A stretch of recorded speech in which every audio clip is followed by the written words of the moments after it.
right. Good evening, everyone. I want to thank you for taking time out of your schedules to attend our community town hall around the coronavirus vaccines. I'm excited to dive in today with our special guest. Before we get to that point in the heart of our conversation, I want to make sure that every one of our listeners is able to listen in the language most comfortable for them. So if you look at the bottom of your screen, if we can change the slide up here, please. If you look at the bottom of your screen, you'll see a button that says interpret or interpretation. And there, if you'd like to hear this presentation in Spanish, please click the space that says Spanish and you will hear a live translation. All right, so welcome once again. My name is D. Nigel Green. I'm Noble's Director of Equity, Inclusion, and Diversity. And I'm excited and honored to join you all tonight, this evening, with our special guest panelists. I serve as Noble's Director of Equity, Inclusion, and Diversity because I hope to ensure that not only is our anti-racism commitment and our belief in our core value of DEI is living through in our mission and vision, but it's also very near and dear to my heart, just as this conversation is. So I'm particularly excited tonight because I'm sure we can potentially speak to and may have heard of or know firsthand about the disparity, in particular, the ways in which we know medicine and healthcare access has not always been equitable in our nation, and is typically intertwined with race and racism in America. And I would love to have this conversation in a way that can help clear up some things for those of us in our communities. So as we start off, I'd like to set the stage for what this hour-long conversation will be. I also want to set the stage for what this hour-long conversation will not be. So this conversation is not to apply pressure to anyone to get the vaccine. I want to make that very clear. Whether you get the vaccine or not is certainly your choice.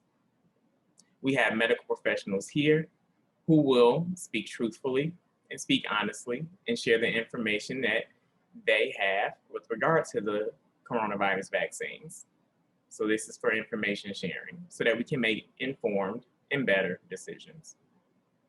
They're going to focus on questions that you raised during registration, and they're also going to focus on a few of the questions that you might elevate during our Q&A moments. So please feel free to use the Q&A chat feature, and or if you're listening on Facebook, elevate some questions there as well. I'll also note that tonight will not be about Noble's Q4 plans, nor what we plan to do next school year. Those conversations are still ongoing, and believe me, they're still being guided by the CDC guidelines and the experts in the medical industry so that we can make a fully thought out decision with regard to our communities, our students, our families, and our staff. So I want to make sure that you all know that that is not something that we're discussing tonight. But that information will come shortly after the start of Q4, which is April 12th. So be on the lookout for that information. You just won't hear it tonight. For tonight, we want to ensure that our community has the space to hear some answers to some questions that you have, get the information that you need from medical professionals, and better understand the coronavirus vaccines to the greatest time that we can in the next 50 or so minutes that we have. So with that, I'd love to introduce our panel participants, our special guests. I'm going to start with introducing Dr. Susan Lopez. Dr. Lopez, could you please give us a brief introduction of yourself? Hi, nice to meet you all. I'm Dr. Susan Lopez. I'm originally from the city of Chicago, from La Villita and Cicero. I trained in internal medicine at Rush University Medical Center, so I treat adults.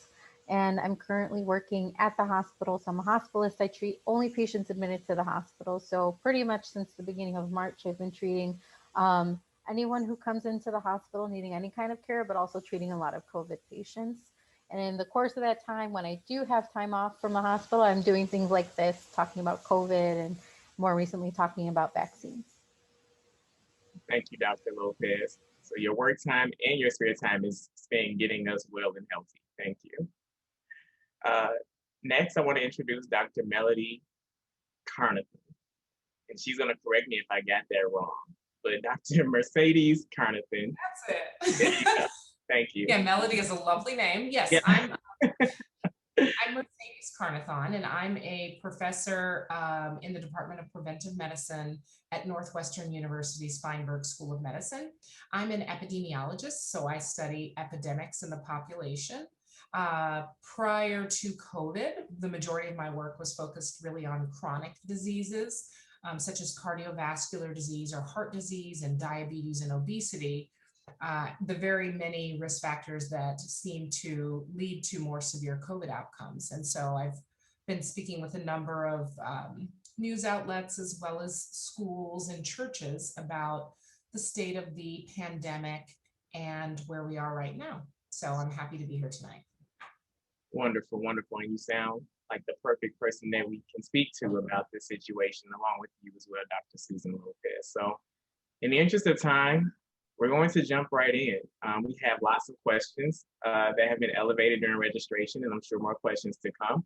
And so I'm looking forward to getting some answers as a person who myself, as of not too long ago, was teetering on the fence here with regards to the vaccine. So let's get into it.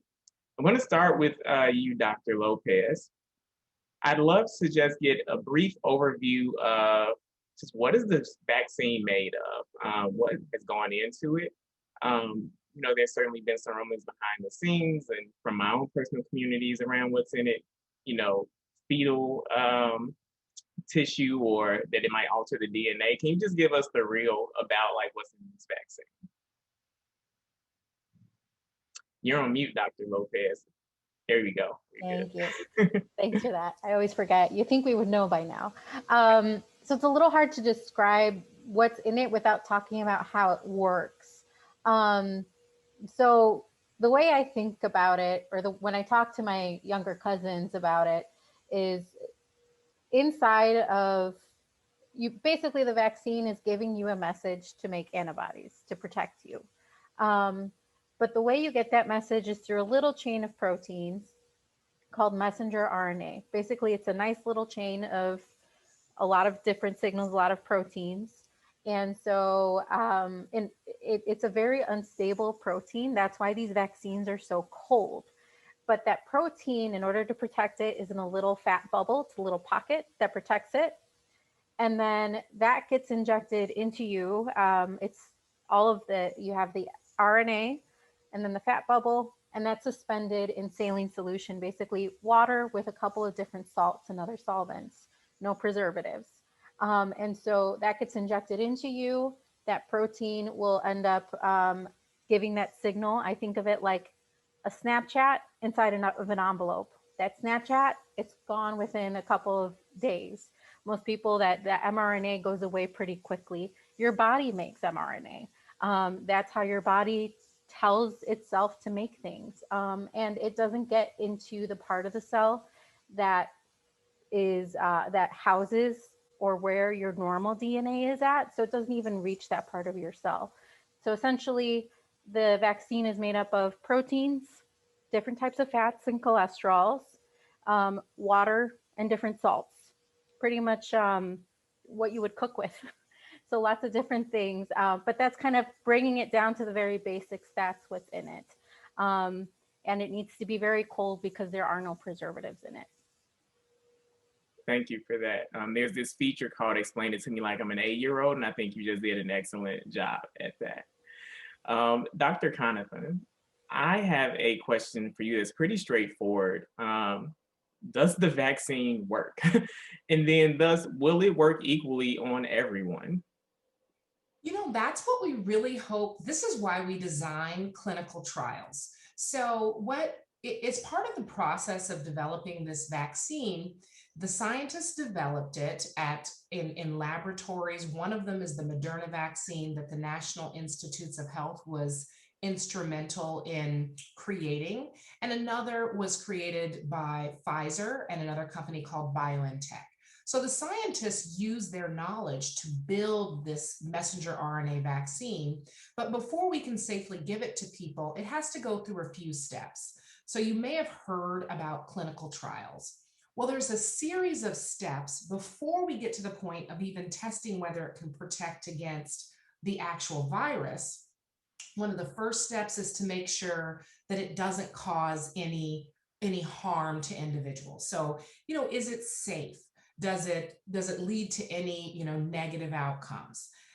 Does it actually trigger the body to produce the antibodies that we're trying to get it to produce to protect against the virus? I always mix up virus and vaccine at unfortunate times, so stop me if I say something that makes no sense.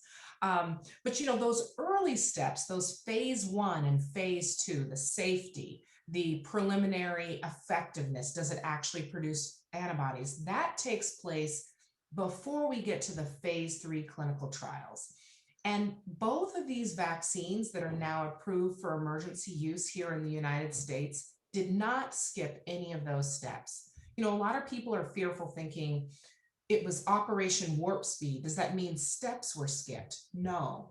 Each of these were tested in 30 to 40,000 people. 30 to 40,000 people.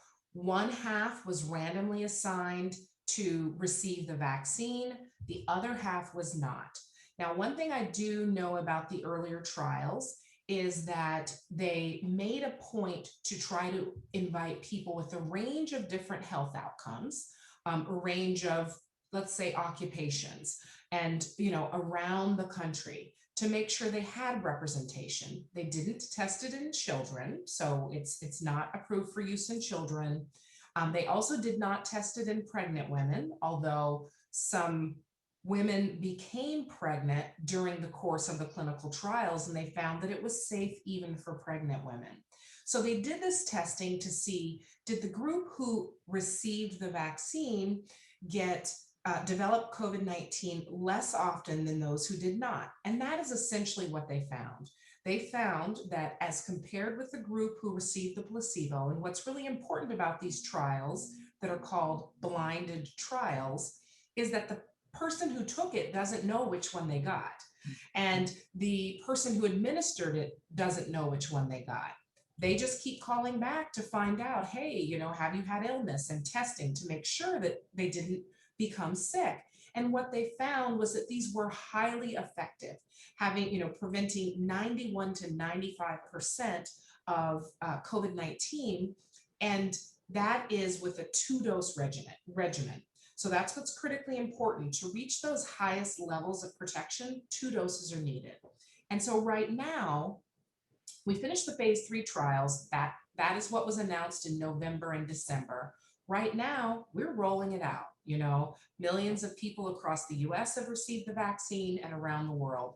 This is actually another phase that we often don't think about in the clinical trial process that's called phase 4 trials, or post-market surveillance. Let's see what happens in uncontrolled situations around the country. Let's see what happens with imperfect adherence to the protocols. Some people are going to go back at day 29 instead of day 22 if they had the Pfizer vaccine. How does that change things? And what we're seeing right now is still a very high rate of effectiveness. So the final point that I'd just like to emphasize is that these vaccines went through rigorous testing, and no steps were skipped in the process to ensure their safety. Thank you for that, Dr. Connaughton. So, part of the, I would say, skepticism that at least I've witnessed is around like the speed, because, the vaccine was created in record time, as far as I know. Can you touch on that, Dr. Lopez, a bit? I know there were some sort of emergency use authorizations and standards to that extent. Can you speak a little bit more to those emergency use authorizations and what that means? Sure. So we talked about what phase 3 trials are, and that we're essentially in a phase 4 trial, give it to everyone and see how everyone does. Before you can even get to that step of giving it to everyone, the FDA needs to give it emergency use authorization. What that means is they have a whole panel of experts from all different specialties, from all different areas of study, and they take a look at the trials, and with a fine-tooth comb go and make sure that no steps were skipped. So essentially, the FDA there's the difference between full approval versus emergency use authorization. But essentially what emergency use authorization says is this panel of experts from different specialties has looked over the phase 3 trials where we had 30 to 40,000 individuals take part in it and assess whether or not this was safe and effective and whether or not it was safe enough to roll out to the rest of the population. So that's emergency use authorization for these drugs to get it out to everyone that needs it. Thank you. Dr. Connaughton, you touched on this a little bit earlier. You spoke about like the varied age groups that were involved in this and different professions, et cetera. Did the vaccine development process include people of color, like people from the communities that we serve, people that are listening right now? Did it include people of color? And is it safe specifically for our Black and Latinx communities? You know, I'm going to actually have to have Dr. Lopez jump in. I know that a substantial proportion of individuals within each trial were Black, they were Latinx, they were from, multiple different races and ethnicities. And there was a very big push at the outset when we knew that there were these drugs coming down the pipeline to ensure that we stood up and played our part in contributing to the science to make sure, for those very reasons that you mentioned, that it was safe and effective for everybody. You know, one thing that's really important to remember when we talk about race and when we talk about ethnicity is that we're all more similar than we are different.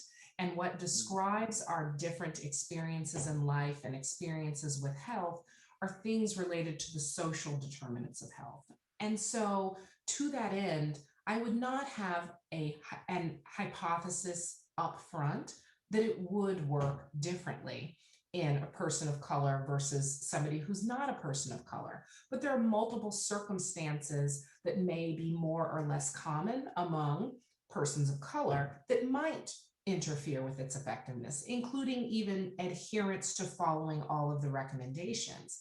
Because as we all know, for people who've been vaccinated, they still have to follow the mitigation steps and strategies that have been put out there.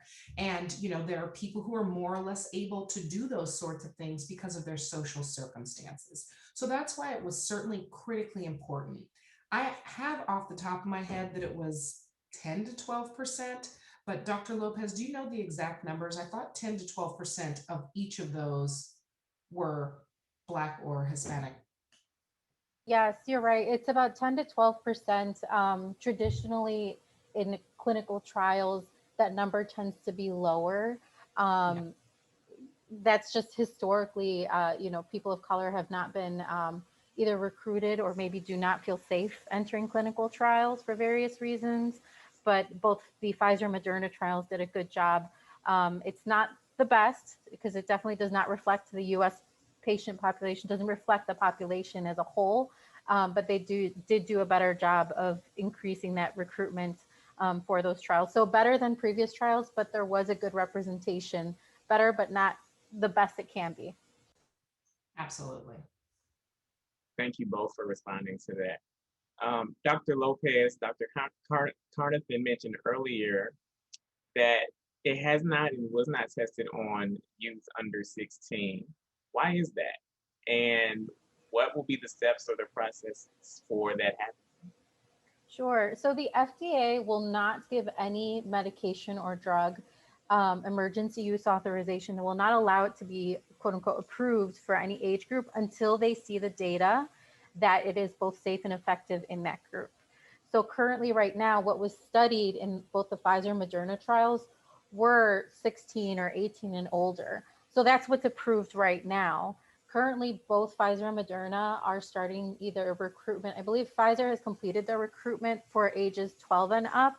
Moderna is still enrolling. So the FDA will not approve or allow people of those ages to get the vaccine until they see that it's both safe and effective, until we have the data, the proof that is safe and effective. In those groups, will they say, okay, go ahead and give it out to those groups in the general population? And that's because, science has traditionally tried to protect vulnerable populations. And that is the same reason that pregnant women were not included initially in the trials. However, women became pregnant while in the trials with such large numbers, and they found no increased reporting of adverse effects in the women or among their children. And when you consider some of the reports of bad things happening or adverse effects from contracting COVID-19 in women who are pregnant and or about to deliver, the risks of taking the vaccine seem quite warranted relative to what could happen should somebody contract COVID-19 while pregnant. But traditionally, it's not in the first stage that you would include vulnerable populations in a trial such as this. Very helpful. Thank you for that addition as well, Dr. Compton. I want to stick with you for this next question. What are some of the potential side effects to going through with the vaccine process? Yeah, the side effects from vaccination tend to be a little bit more noticeable than any side effects that you would get from, say, for example, the flu vaccine that we're all familiar with. Some are familiar: soreness in the arm. Some people have mild flu-like symptoms, tiredness, fever. Some individuals report muscle aches. Some individuals report swelling in their lymph nodes. Those are the most commonly reported. The Centers for Disease Control, once you become vaccinated, they ask you to sign up for tracking of side effects. Because again, keep in mind, we're in phase 4 trials essentially right now to see what's going to happen in the general population. And so they ask for a daily reporting of different symptoms. I think headache is maybe another one. Your body is working hard to generate those antibodies, and you get these side effects. The side effects are typically more severe after the second shot than the first. I have not heard distinctions in the type of side effects one tends to feel between the Pfizer and the Moderna. Some people say, oh, the Moderna just causes so many more side effects than the Pfizer. And then you talk to somebody else, they say the exact opposite. So it seems to be kind of a toss-up. Individuals who have previously had COVID-19, they are being vaccinated, because it is certainly recommended that they be vaccinated, because the antibody levels that you get from vaccination are going to be higher than they are from contracting the illness naturally. Those individuals tend to develop more side effects after the first shot. I actually was fortunate to be able to get a first shot about a week and a half ago, and the notable side effects that I felt were my shoulder was a little bit sore, but I had a lot of swelling in my lymph nodes. And it was interesting because if you look that up, it says, oh, lymph nodes in the arm that you were shot on, usually one-sided, and underneath the armpit is what you will read. And I was like, the lymph nodes along my neck are completely swollen. And I had sort of forgotten that I had gotten vaccinated because I had no side effects. And, don't look on Google for swollen lymph nodes along the clavicle, so along here, because it says all manner of scary emergent things, to the point where I was like, I'm going to the hospital. And my husband said, didn't you just get vaccinated?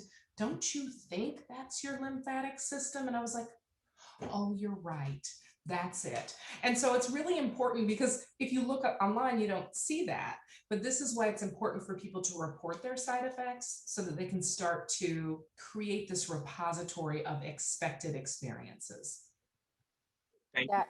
And one thing I'll add is just the way when I talk to my family members about it is, if you're tricking your body into thinking that it's infected by the virus and you want it to produce those antibodies, you may have some of those symptoms as if you had the virus, the active virus in you, because you're tricking your body into thinking it has it.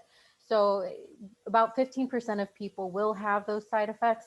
I also had the lymph node swelling on the clavicle. So that's just interesting. I think you're the only other person I heard of from that. I had to start asking around, because I was like, lymphoma, because if you read it, it sounds terrible. And I hadn't seen people report it here, which is why, this is the value of science, right? We need to share our experiences, so one doesn't go through thinking that they have cancer for 10 minutes before realizing it probably didn't make sense. Thank you all. And thank you for like just the personal take on this as well. And being willing to share that. I made the decision to get vaccinated myself recently, and I'm gonna be on the lookout for lymph nodes things, or maybe I haven't and just don't know what a lymph node is. So we'll go from there too. Uh, but I guess my next question then is, what about long-term effects of vaccination? Like I know the first group that allowed this to actually go to the masses has been what, maybe 6 months or so since they originally. Have we heard of any long-term effects? And now I start with you, Dr. Lopez. Any long-term effects that we've heard of thus far? Up until now, no long-term effects. And actually, we say, these vaccines were made, I mean, it was pretty quickly, right? In the span of a couple of months, not a full year. But the way I think about it is, if you have the way we used to make vaccines, it's a horse-drawn carriage, and then you have mRNA technology. It's a car. It's a nice little speed car, a little race car. But the technology, it's not necessarily that it's new. We've been studying this type of technology to make a vaccine since at least 2011. So we kind of put all our resources together.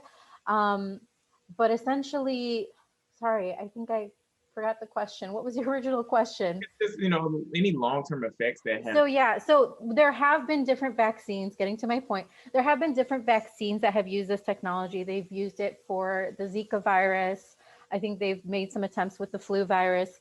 Those individuals had no long-term effects. That being said, if someone is going to have a long-term effect or serious side effects from a vaccine, they're likely going to happen within the first 30 to 60 days. Actually, the first 30 days. So that's why before the FDA said, okay, we will go ahead and consider this for emergency use authorization, they actually requested that they submit at least 2 months worth of safety data. So they went past that time that they said when you most commonly have side effects. So up until now, no major adverse long-term side effects that we have heard of. Thank you. Thank you. So I guess my next question then, let's say we decide to, go through with the vaccine, or I as an individual decide to go through with vaccination. Can I still spread the coronavirus? And will I also have to continue to get vaccinated for the coronavirus? Dr. Carnathan, can you chime in here? Yeah, certainly. So right now, the current recommendations are that even if you have been vaccinated, we do not know for sure whether or not you can still contract the virus and pass it to others. So the vaccine is designed to stop you from becoming very ill if you do come in contact with the virus that causes COVID, SARS-CoV-2. But what we don't know for sure is whether or not you can still harbor the virus in some type of format that might cause you to transmit it to somebody else. So right now, we're really still recommending that everybody still, you use the same mitigation measures we've been promoting all along: mask wearing, cleaning surfaces, social distancing. And, that's also critically important since we have such a small share of the population who has been vaccinated. When we get further out, and we have, greater coverage of the population who have been vaccinated, the probability that an unvaccinated person is going to give you the virus so that you could then, have it and pass it to somebody else is going to go down. As the rates of COVID-19 in a given region and area decrease, the probability that you run into that person who is positive does become lower. And it's possibly at that point that we can start to roll back some of our personal measures and our societal measures in place to try to stop you from transmission. Right now, I believe it is Pfizer, I think AstraZeneca, the other vaccine maker who was getting closer to the finish line, was actually testing whether or not the vaccine can stop one from transmitting the virus. That was not in the first stage of what they were studying, but this is now a very critical and relevant question. And so right now there are studies designed to test that. Again, we think I think it's a theoretical possibility you could pass it. The risk seems relatively lower, but again, we don't go on theories when we're dealing with people's lives and a deadly virus. The safest thing right now, until we have the rigorous science to back it, is to assume that you could still pass it. So However, I'll I go would ahead. argue, because I've sort of heard a counter argument, which is to say, then what's the point of me being vaccinated if I still have to wear a mask? And the point is, if you know, the fewer people who choose to vaccinate, the more the virus will continue circulating in the population. And thus it means we will all have to wear masks even longer. But if you are comfortable making the decision to vaccinate, we can more quickly get back to a place where you may not need to wear a mask because we have adequate coverage in the population of people who have been vaccinated, and the rates are circulating at such low levels in the population that the probability that you would run into that person who is positive is lower. So it is still very important to think seriously about how, as individuals, you can contribute to the collective health and wellness of everybody. So protecting ourselves and also protecting the community. That's what it's for. Thank you. Dr. Lopez, the news has told me about it at my last count, 3 new variants of the coronavirus or of COVID.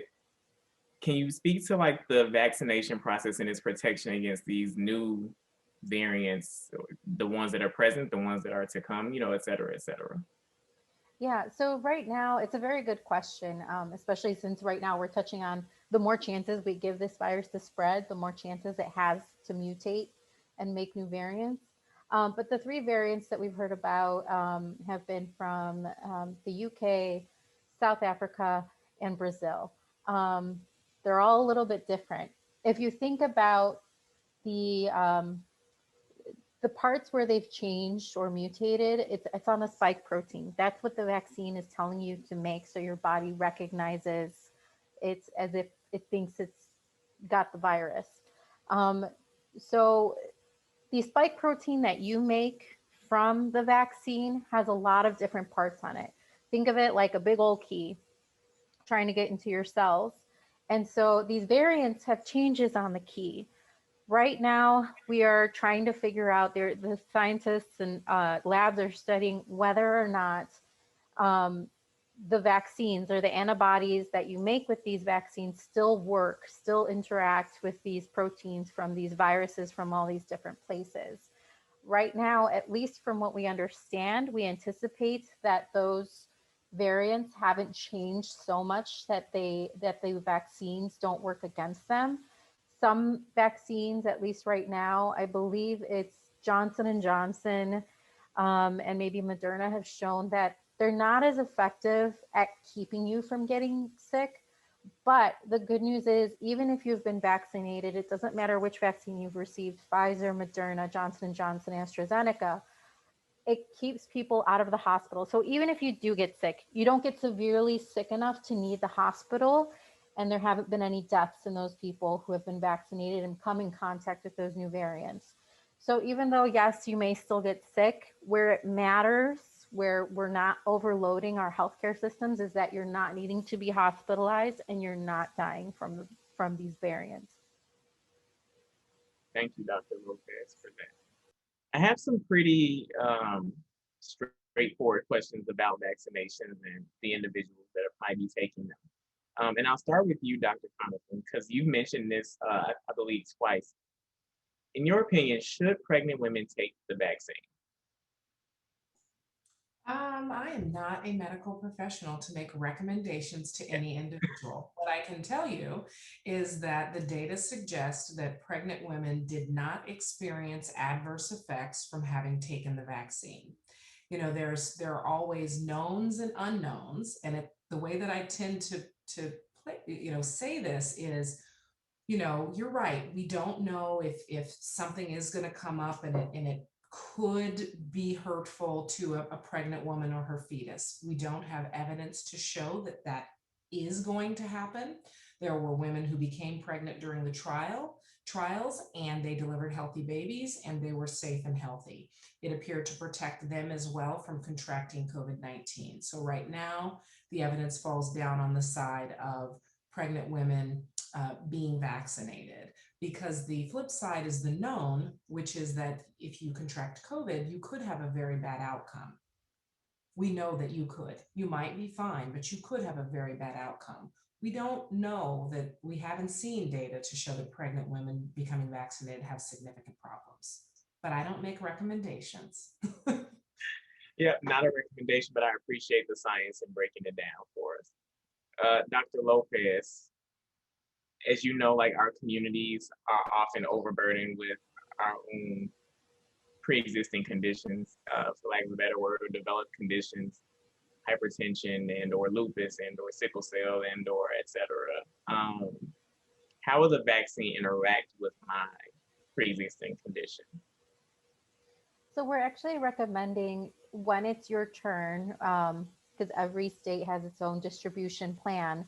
But when it's your turn, the people who are individuals who do have those types of medical conditions tend to be the ones that don't do as well when they do get COVID. They tend to get severe COVID. They tend to need to be hospitalized. And so they would likely fall under one of those early vaccination groups. And so we are recommending that if they feel comfortable doing so, again, there's no vaccine mandate, they should talk to their doctor and talk about what's best for them.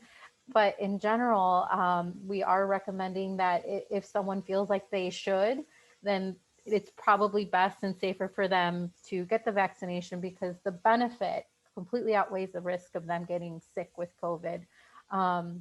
They greatly benefited. So in terms of right now, in terms of interactions with medications or any treatments that they're already receiving, it turns out to be at least relatively safe, because it's nice to know that both Pfizer and Moderna did a really good job of enrolling individuals who did have other medical conditions.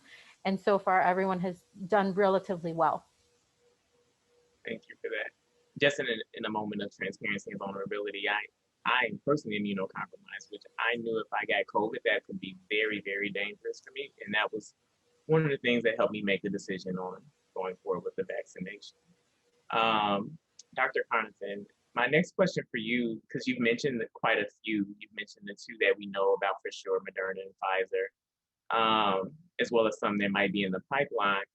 Does it matter which brand of the vaccine that I get at all? Is one better than the other? Take the one that is offered to you.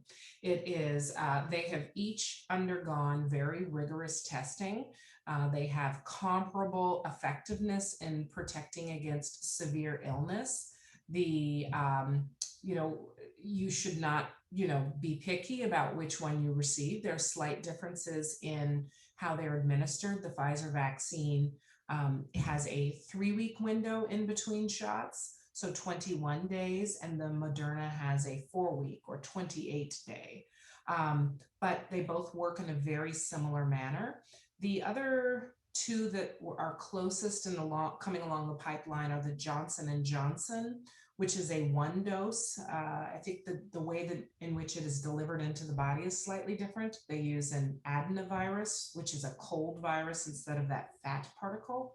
So it doesn't require such cold of storage as the Pfizer and the Moderna, and it's just a 1-dose regimen. That one appears to have slightly lower effectiveness. However, the effectiveness rates are really quite high, and that's protecting you against severe COVID, the type that leaves you in the hospital, that really compromises your health long term.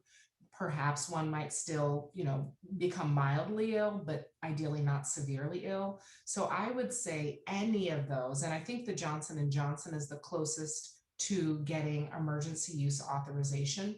And it's a real game changer because of the 1-dose, right? Because it can be hard to track people to ensure they get their second dose. And you can imagine an individual who doesn't have a stable home, to be able to track them to ensure they come back for their second appointment be very hard. And so this, presents an opportunity to bring vaccine to hard to reach people to give that single dose. Thank you.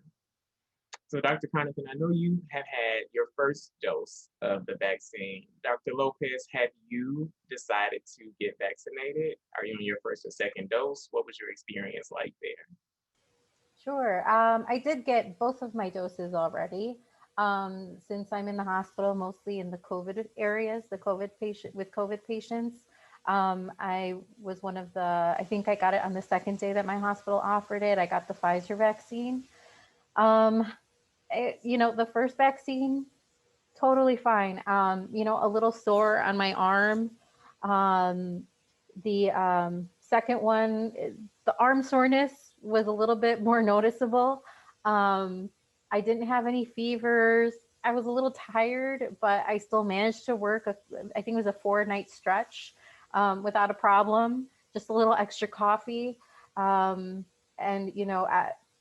overall, it went pretty well. I think the only thing oh yes, of course, the lymph nodes. I still notice one that's a little swollen after a while. It hasn't gone away, but I think it maybe was a little sore or tender, probably for the first days. But in general, most people, if they do have symptoms, it's going to be about the first 2 to 3 days after. If there are symptoms that are lingering or that are bothersome a week out, definitely talk with your physician. But for the most part, I did well. I didn't need Tylenol or anything like that. Thanks for sharing with us. Dr. Connaughton, there's this term herd immunity, which I can imagine what it is, but I don't know what it actually means. Can you tell us what herd immunity is and why it's such a common theory that's floating around right now? Yeah, so there's a theory that, you don't necessarily have to have 100% of a population immune to contracting illness in order to stamp it out or vanquish it. There's a certain percentage you can get to of people who are no longer susceptible to contracting the virus, either because they've already had it or because they've been vaccinated. And when you get to that threshold means that the virus can't, if it's, the virus is still out there, it can't find enough people to infect, so it dies out in the population. Now, there's the unsafe way to get to that threshold called herd immunity, and that is to let people naturally contract illness and let whatever happens. And we know that the downside of that approach is you overburden your medical system. People die at higher rates than they would have otherwise had there been adequate medical treatment for them. The way in which we're trying to reach herd immunity is through vaccination. At this point, we're vaccinating, large numbers of individuals per day across the United States. Right now, I think all of this is based on mathematical projections. And I believe they're saying around 70% of the population needs to be vaccinated or have contracted illness to reach herd immunity. They're projecting we could get there by the end of 2022.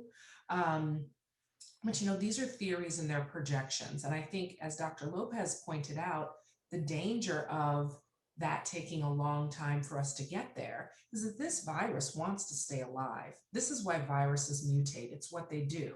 They've got to find new ways to get into people. So even as we try to beat them out, they're very crafty and they try to find a way to get in. And we're giving them more time to regroup and change themselves so they can continue to find new hosts. So that's the urgency we face around vaccination and trying to get to that population level threshold. So for every individual who makes a choice not to vaccinate, it's just potentially going to take us longer to get there. Thanks for that breakdown. America just reached a very grim milestone, if not today, last night, of crossing 500,000 people lost to coronavirus. So herd immunity does not, in my personal opinion, seem like the route to go. That's all for our formal questions. You'll see me looking at this other screen to capture some of our questions that have been elevated in our Q&A or from our Facebook Live. So I'm going to look through some of those questions and send some of them your way. Is that okay? All right, perfect. So, um, well, one, just going back to the first question that was asked, someone just wants clarity or just a flat out yes or no. Is there fetal tissue in the vaccine? No, there's no fetal tissue in the vaccine. Okay, that was a pretty straightforward yes or no question. So I wanted to make sure that we got to that one. Um, so this question, I think, was answered. Can people take the virus if they already had COVID? And believe Dr. Connaughton, you answered that, but can you just speak to that again? Yeah. So, when you naturally contract COVID, your body does mount an antibody response and you have antibodies. So you may have heard of people doing antibody testing to figure out if they had a previous infection. But the challenge with that is that your natural antibodies can fade over time, and they reach a certain threshold and they can go away. We've done some studies showing that, after around 6 months, some individuals, their antibodies, they've already reverted back and they don't have them.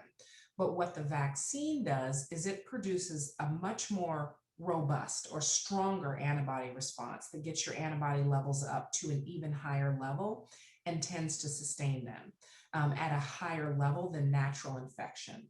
And this is also why people ask, do you have to get vaccinated year after year like the flu vaccine? We don't know yet for sure. We don't think so, given the way that the mRNA vaccines will work. We think that it should last longer than 1 year, but I think at present, this still remains a theory. And so people are going to be very careful in testing this. So there are some individuals who, once they're vaccinated, they agree to contribute to science by going and giving blood regularly. And they will do this for an extended period of time so that we can track to see, are their antibodies still high enough? And those same individuals will agree to join a study to be tested for COVID periodically to make sure that they don't have it. And so we don't know, but it is certainly important for individuals who have had and recovered from COVID-19 to have another shot. Thank you for that clarity there too. Is there any validity to the claim that one could have fertility issues upon taking the vaccine? Dr. Lopez, can you tag in with that one? Sure. I think this comes from a theoretical possibility, meaning the type of receptors that the virus naturally attaches to. So if you think about it, if someone were to become infertile or have issues with pregnancy after the vaccine, then we would have seen it with individuals who have had COVID. We've had all this evidence, at least a year or more, of people dealing with natural COVID infection. And so far, individuals have been able to get pregnant after recovering from COVID infection.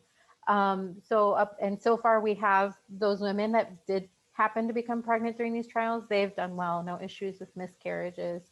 They're carrying their pregnancies through, and both companies and the FDA will be following those individuals and their children to follow up for anything else that may be happening. But at least up until right now, we have no evidence to suggest that vaccines or COVID infection may cause infertility.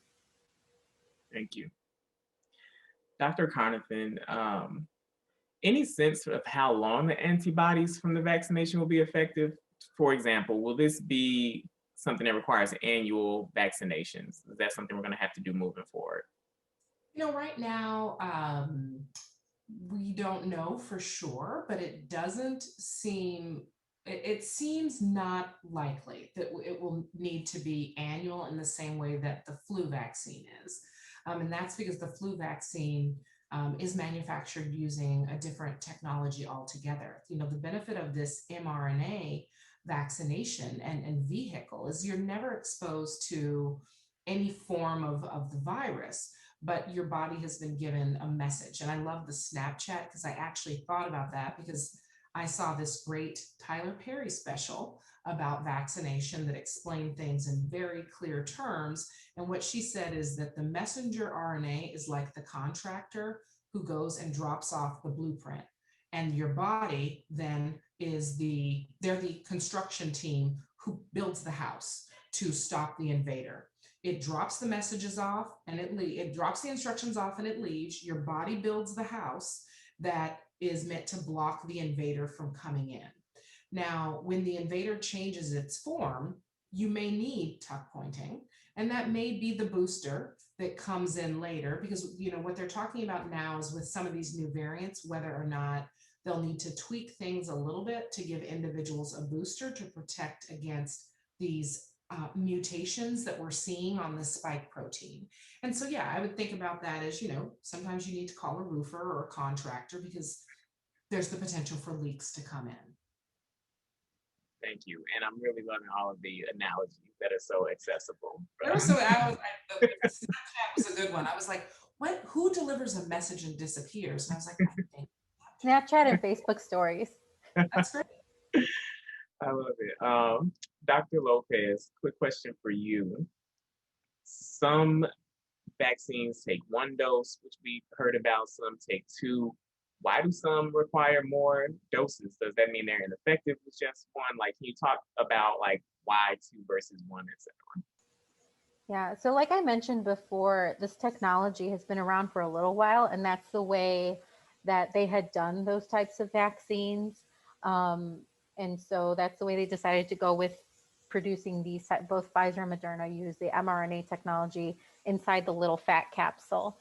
And so what they've seen so far, that's the way they studied it, just to get it done, get it approved as quickly as possible to get the protection out to the population as quickly as possible. They are currently now starting to figure out if someone is protected well enough with 1 dose.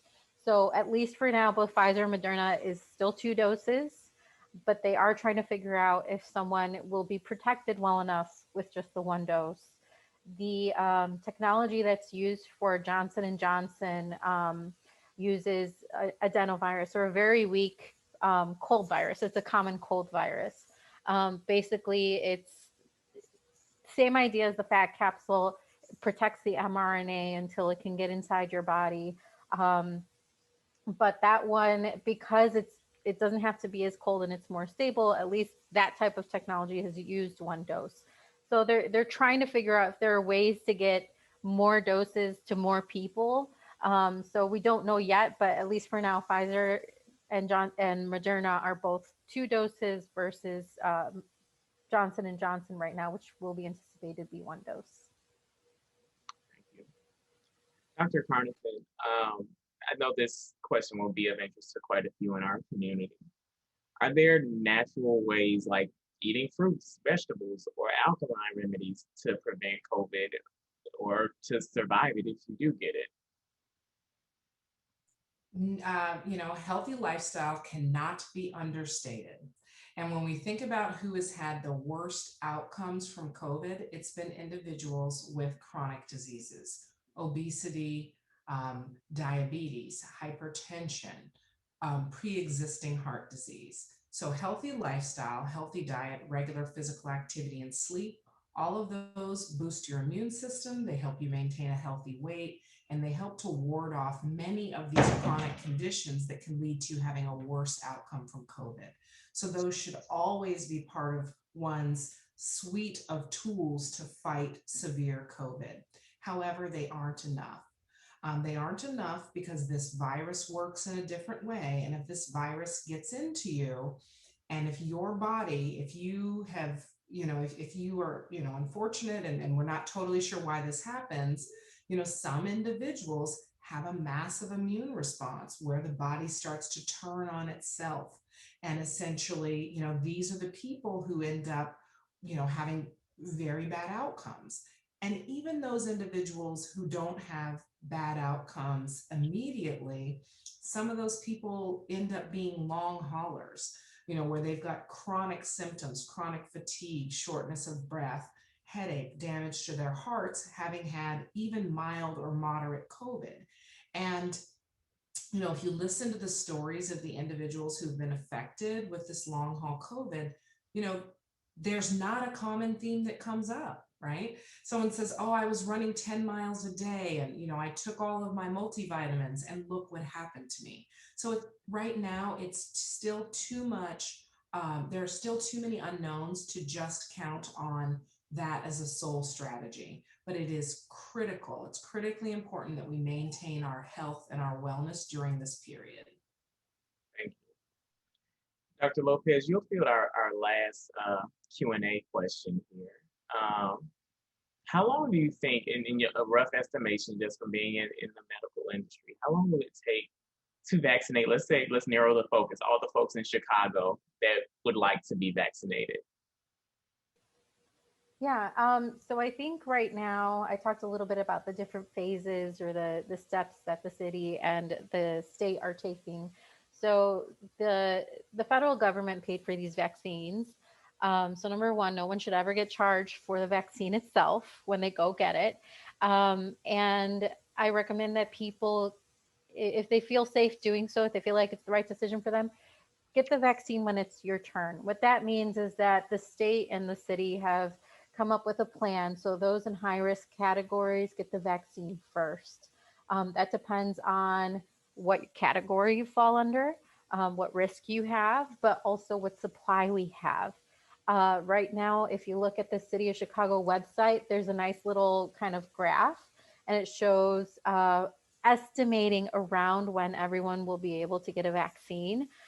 So our best estimate right now is that by spring, end of summer, we will have, hopefully, fingers crossed, enough supply to offer the vaccine to anyone who is willing to take it and have that supply available.